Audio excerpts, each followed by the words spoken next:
Hello, everyone. How you doing? Welcome to this webinar on behalf of the TEFL org.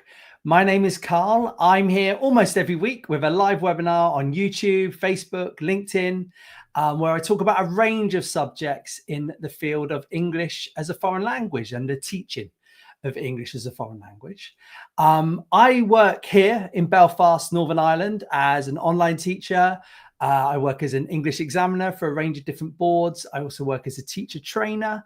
So please let me know where you are in the world, because as I said, this is live and any comments you make come up on my screen. So if you've got any questions at all about teaching English as a foreign language, it doesn't have to be about today's topic, which is recording a video demo lesson. It could be about anything at all. Maybe you're looking to get into English as a foreign language teaching. Get that question in, it'll come up on my screen and I'll answer it live at the end of my little presentation. Also, the text is being monitored by a gentleman called Alan, who will also throw in some links, say some hellos and things like that as well to anyone. I can see Cecile's in Spain. Hi, Charles in Chicago. Tim's in from Steventown, New York. Some very familiar names there. Thanks very much. Do let us know. You never know.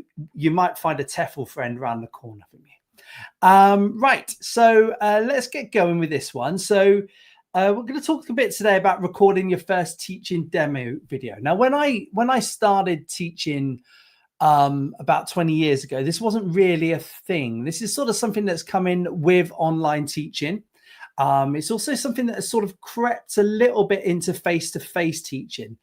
And what happens is companies that are recruiting teachers will put an advert on a website such as ours, TEFL.org, and they will ask for things like your CV. They will ask for like maybe a covering letter, but sometimes they ask for you to submit a video of you teaching. And this is sort of something that's sort of come, as I said, it's been quite common in online teaching, but it's definitely coming into more face-to-face. And I'll talk a little bit about why the companies want to do this. I'll talk a bit about what to put in them. I'll also talk a bit about the tech and some sort of problems that you could have that might come along. Good to see people saying hello. I can already see a question in there from Tamsin. I will definitely get that, Tamsin. Just get any questions in. They will come at the end of my presentation. Right. So why is a demo video important? So basically, it's to show your teaching style and your classroom presence. Now, the teaching demo isn't going to be a 1-hour video. I'll talk a bit about the length and the content in a minute. But really, companies are looking to see in maybe under 10 minutes, sort of how you talk as a teacher, how you sort of project your voice and how you would be sort of present in a room, or if you're going to be teaching online, how you would present yourself in front of a camera.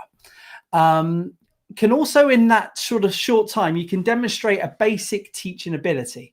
You're not going to be able to show every bit of skill you have as an EFL teacher, but you will be able to sort of show that you know a little bit about the stages of a lesson, how to present some language or some grammar. Also build some trust with the employers or the students. Now, if a company's advertising, so when I first started doing this, we had like Skype interviews, and you send your CV, and that was kind of it. And they took your word that you had every bit of knowledge and you had all your sort of basic ability as a teacher. But if you can show in an online lesson, a quick online lesson, that you know this sort of teaching, that you know EFL a little bit, they trust you a bit more. They're more likely to give you the job. And likewise, if you could also put this on your website if you wanted to recruit your own students, and that could also show that the students know that you're a good teacher and you've got some good basic skills. It's also a good way to sort of help you stand out. How to, if you've got the same certificate as someone else, you've got the same amount of teaching experience. If you can do a good online video demonstration, then that will help you stand out in the recruitment process. Right. So what you might have to do. So it could be a live lesson. So I've seen it advertised where you will have the interview and they'll ask you like the standard EFL interview questions. I've done webinars where I talk about interview questions, if that's the sort of thing you want to know more about. And then they might say at the end of the interview, right, you're now going to do a live lesson.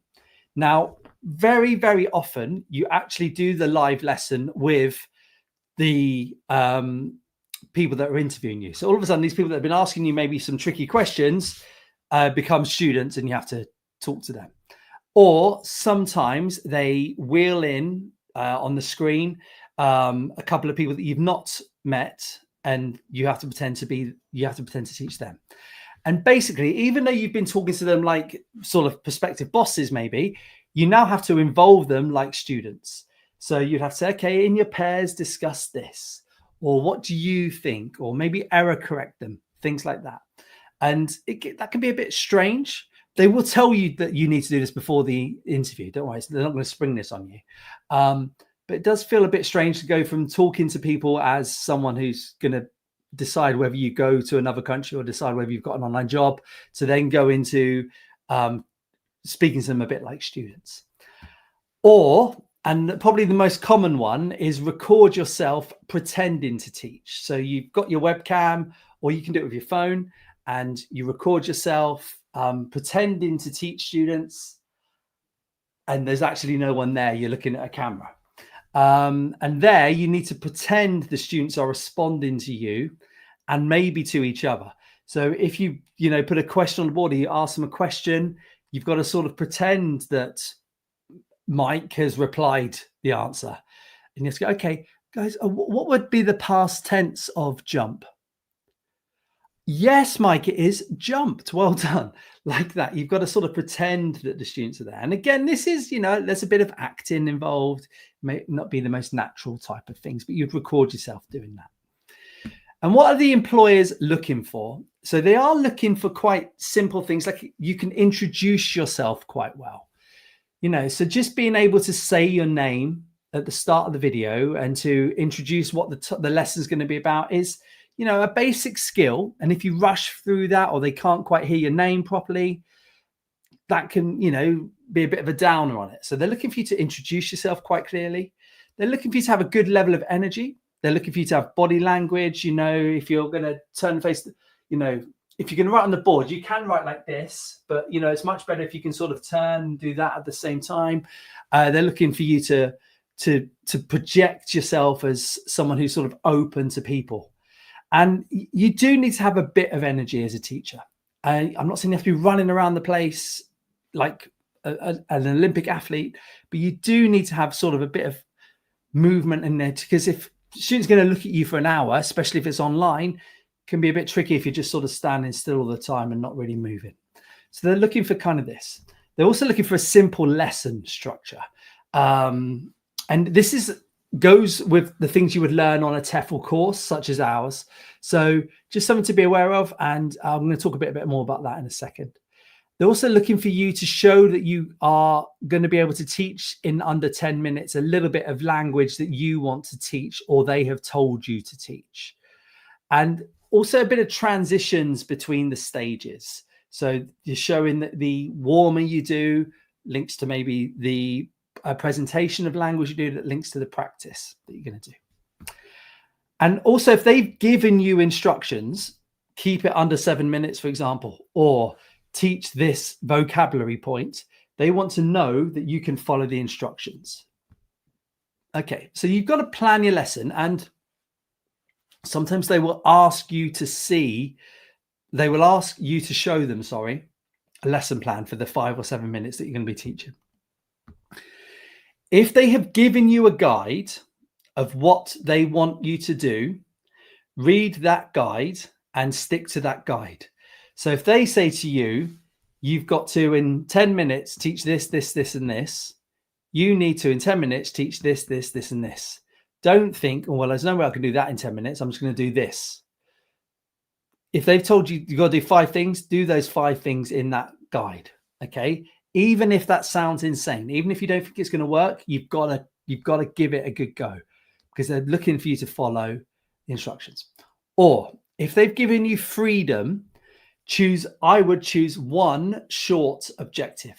So one vocabulary point, one simple grammar point, something like the past simple, the present simple. You know, just keep it sort of standard. Yeah. Keep it around 5 to 7 minutes. I think going over that, they're not really probably going to watch it. If you sort of think that they put an advert up, they maybe get 30 teachers.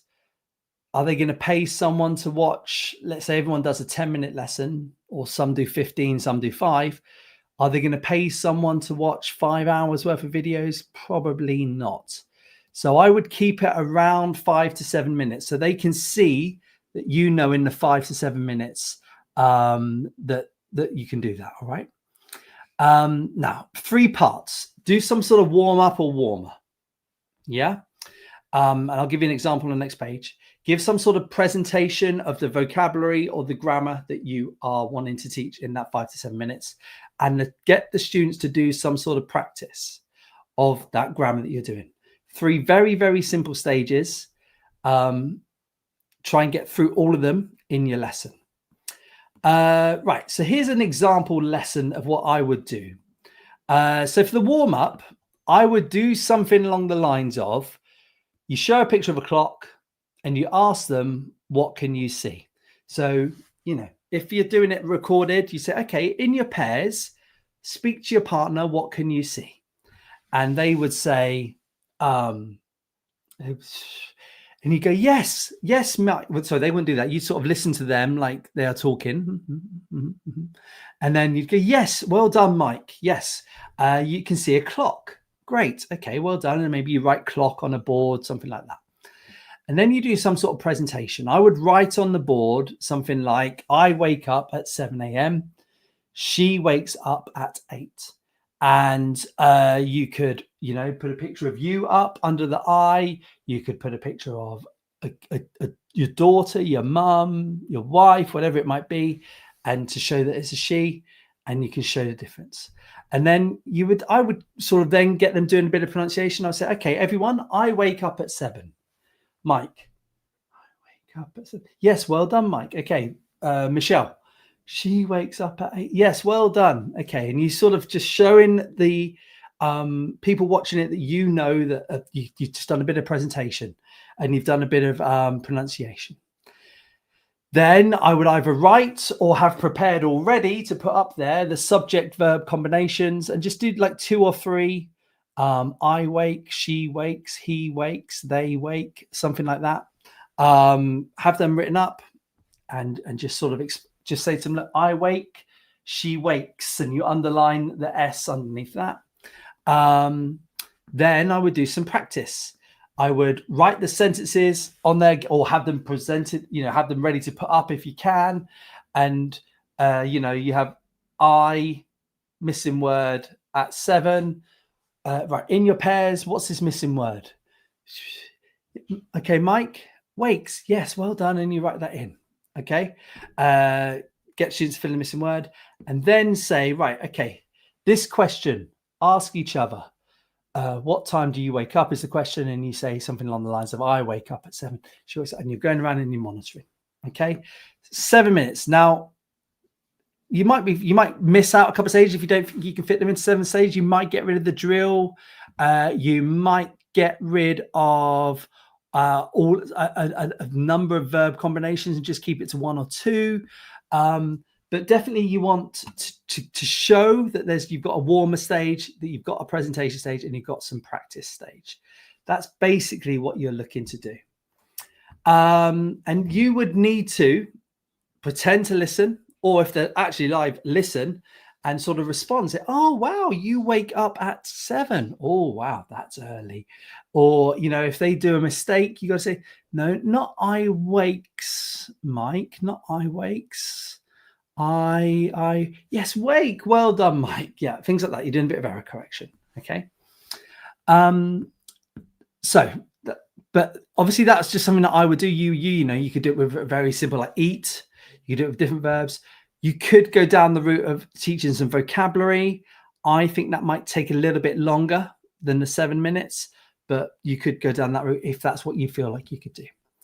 Right. They're also looking a bit for your teaching space, especially if you're going to be online. So really you need some sort of quiet environment to teach in. You know, don't have loads of traffic. I had a problem this week that there was workmen out on my road. I had to cancel some lessons. Quite annoying because I just couldn't hear with all the drilling that was going on. So really, you know, you've got to make sure it's a quiet environment. This is a good thing about being able to record it, is that you can record it a few times, different times. Some sort of good lighting. So, you know, if you are going to be online, I do recommend you get something like a ring light. They are quite cheap. They tend to light up your area a bit better than just having like a bulb from the normal ceiling. You can use a bit of natural light, but you've got to be aware, obviously, not so much for the lesson, for this demo lesson, but if you're going to be teaching online, you've got the lighting throughout the day changes, that kind of thing. Some sort of neutral background.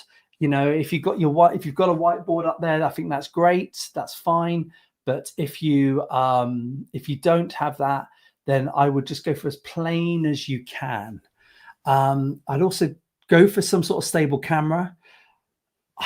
I have seen a couple of videos where people sort of try and do like a selfie whilst holding the camera. I've also heard stories, you know, where people have got their phone and they've tried to lean it up against something and then it's fallen over. You know, trying to have some sort of stable camera, and generally a webcam does that pretty well. And then sort of any boards or realia that you might have. Right, so some technical tips before I get to these questions. I can see them already. Right, record in landscape mode. Now, most webcams are in landscape mode. If you're doing it with your phone, that means that way, not that way. It tends to just look a bit better and look a bit more professional. Test your audio a few times. So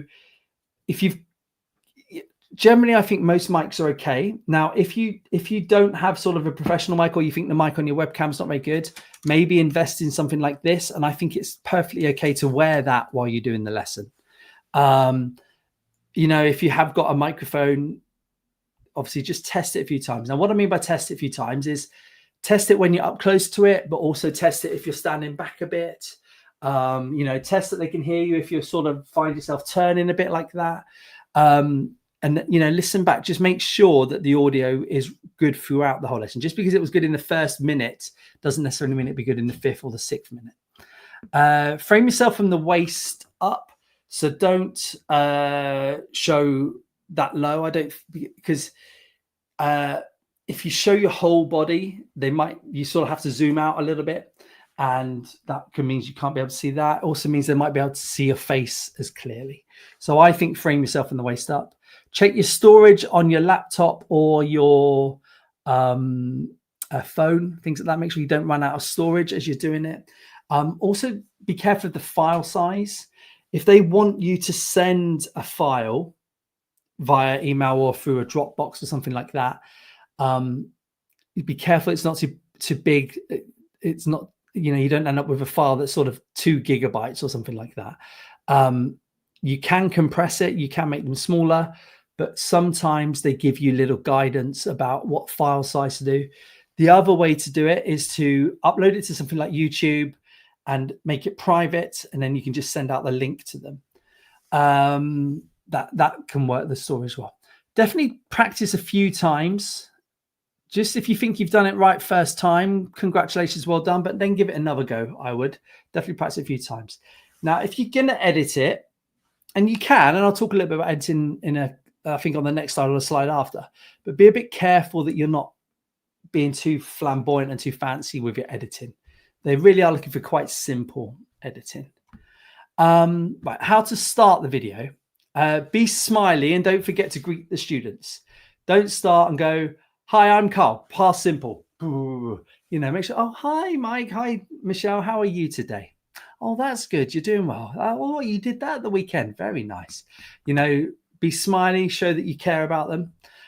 State your name and the lesson objective. So, you know, as you know, my name's Carl. Today, we're going to be doing the past simple, or we're going to be doing present simple, whatever it might be. State the lesson objective.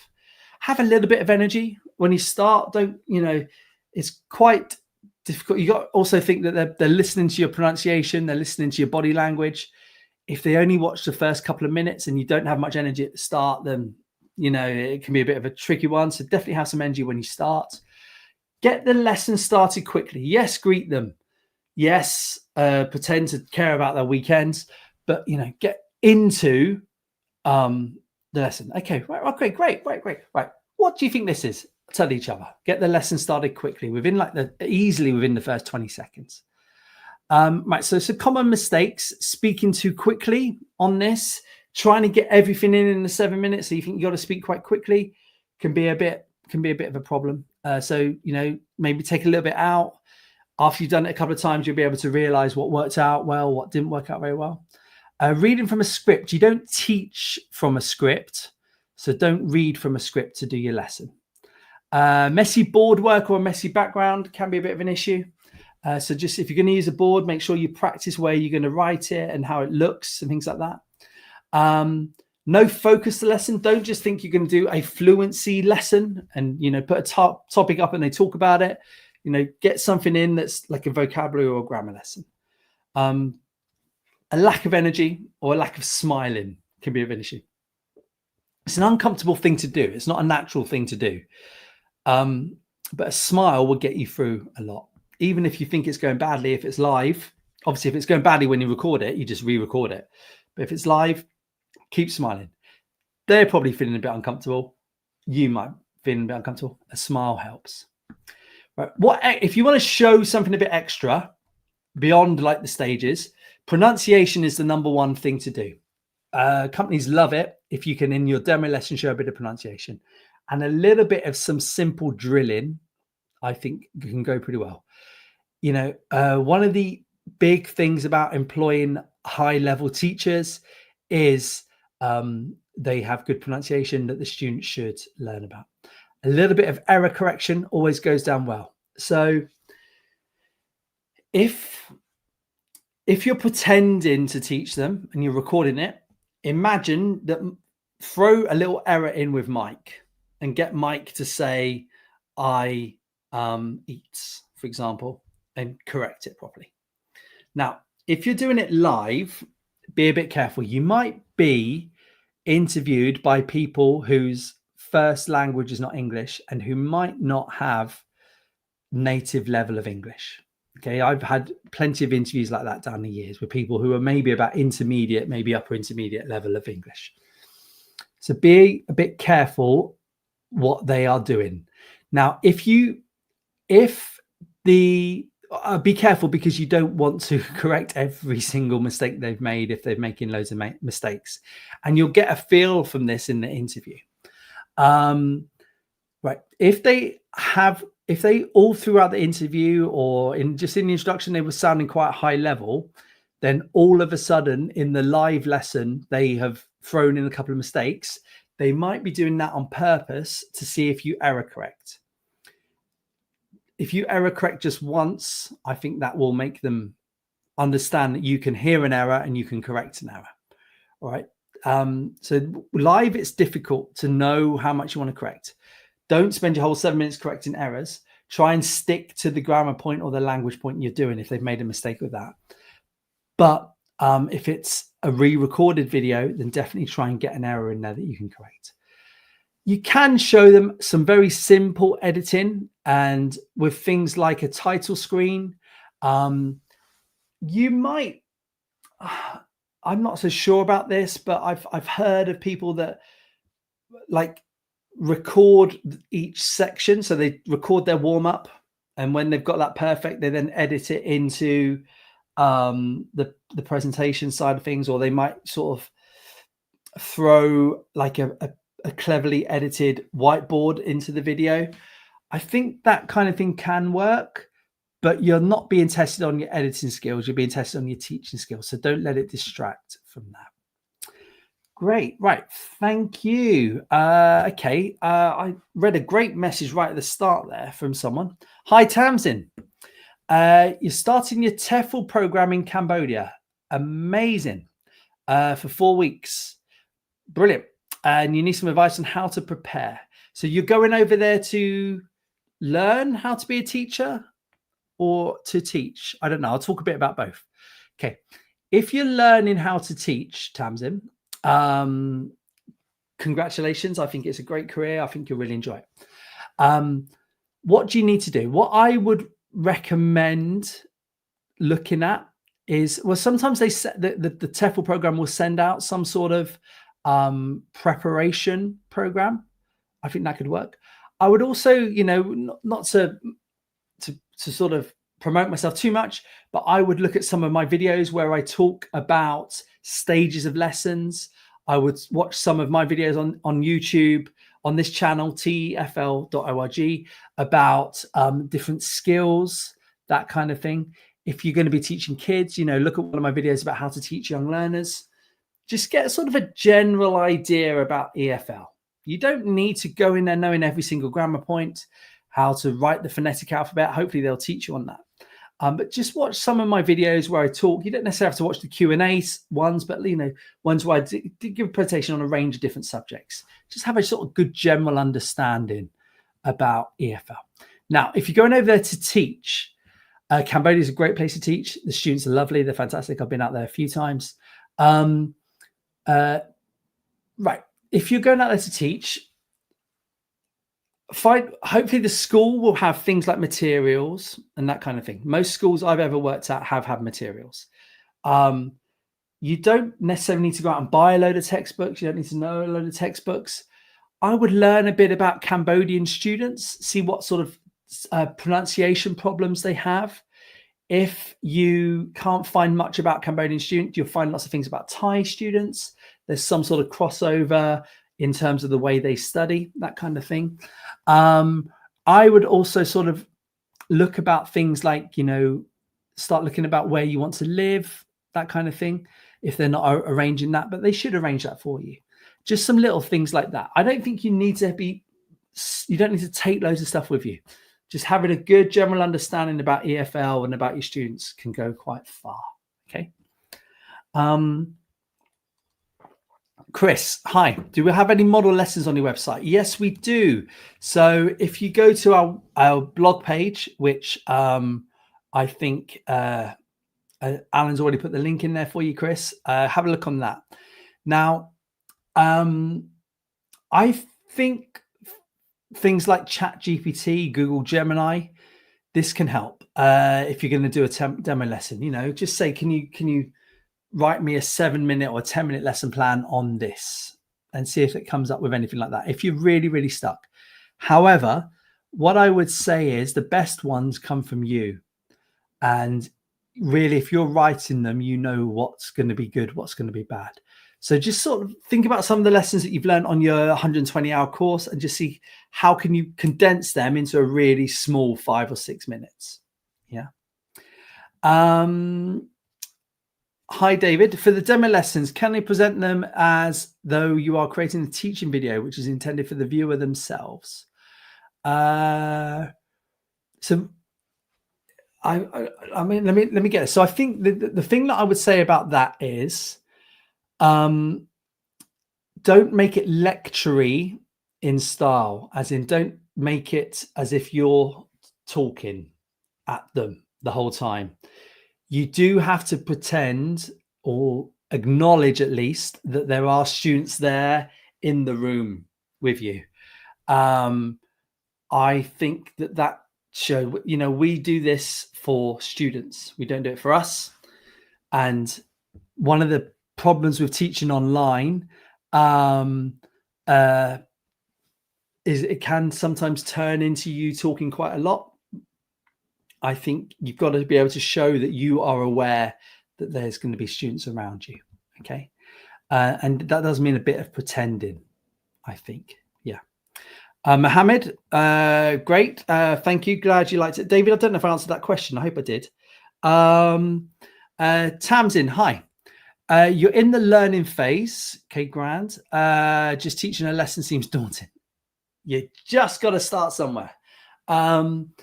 So I think I've done webinars on our YouTube page. If you go to youtube.com, everybody knows youtube.com. If you put in the search TEFL.org, you'll see we've got loads of videos and you'll see my face going down them. I think I did a webinar on what to do with in your first lesson, or I did a webinar on what to expect from your first TEFL job. I'm sure Alan, who's running through the chat at the moment, he'll be able to do that. But definitely go on our YouTube page, Tamsin, and you'll see loads of them. I think, simple ones like that I've done, such as how to teach grammar, how to teach skills, how to teach reading, listening, writing, speaking. They'll probably be the ones, to look at. Cecile, hi. Can you record yourself teaching in real class? Yes, you can, for sure. So I once had a job in China. I'm going to talk a little bit now. I once had a job in China where there was like 100 students in the room, and they had all these cameras all around the room, including one that would sort of focus in on the whiteboard. And there was like one that, as I walked, I had to wear like this microphone, and as I walked around the room, one camera would sort of follow me. It was all a bit strange, and you could watch yourself back as you were teaching. Students could then watch that lesson back. It was really well recorded, that kind of thing. I was quite new to teaching. They probably weren't great lessons themselves, and 100 students can be a bit tricky, but anyway, I go off on a tangent there. Can you record yourself teaching? Yes, you can. Now, the problem with that is for sending it through as a live lesson is for sending it through as a demo lesson, how you would teach in a 1 hour or maybe 2 hours face-to-face real class situation. If you sort of took 6 or 7 minutes out of that hour, is it going to show that the stages? Is it going to show that you can do a bit of error correcting? Is it going to show your full range of energy, if that makes sense? Now, you might find 7 minutes where you do, Cecile, but I think really they are looking to sort of tick off a certain boxes. Can Cecile do this? Can they do this? Can they do this? And while you can do it, I'm sure you are good enough to do it, Cecile, but showing it as a chunk of an hour lesson might be tricky. So I would do one myself personally. Lee, hi. For a live demo, do the interviews act as your students? Yes, they will. Yeah. Well, hopefully they will. And as I said, they will either wheel in a couple of admin people to do it, to pretend to be your students, or they will act as it themselves. Yes, they will. And as I say, it's a bit strange to go from maybe them interviewing you to being the students, but that's probably the 50th time they've done it, so don't worry about it. Hi, LinkedIn user. Demo suggestions if no detail requirements for online teaching roles. Acting one-to-one or other. So basically, if they don't give you any information about what to teach, LinkedIn user, I would just do something simple like I suggested about a subject, a verb, and you're just doing that. Or maybe some simple vocabulary if it's a kids class. You put some foods up and you ask them, what foods do you like? I like pizza, something like that. I don't act in one-to-one. I don't really know what you mean about that. Give me some more information if you're still watching, LinkedIn user. What back screen am I using? Is it a whiteboard? No, that's just a solid wall, because when I teach online, I use the online whiteboards, and I've not had to record myself doing a demo lesson for a long time. So I don't have a whiteboard there. No. I use and some people, you might be able to share a screen in editing and just do that, and just get that up on like an online whiteboard or something like that. But you can also just buy quite a simple whiteboard and put there. Thank you guys, really enjoyed these questions. LinkedIn user, I'm glad that answered your question.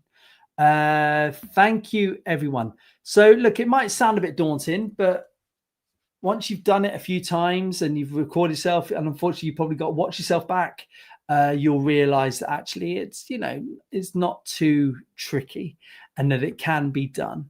And it is, if you're going to, especially if you're going to be teaching online, it is a big part being able to watch yourself. Okay.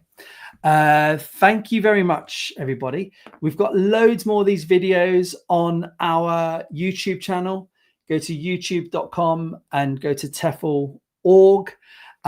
Also go on our website, tefl.org, and we've got like blog pages. We've got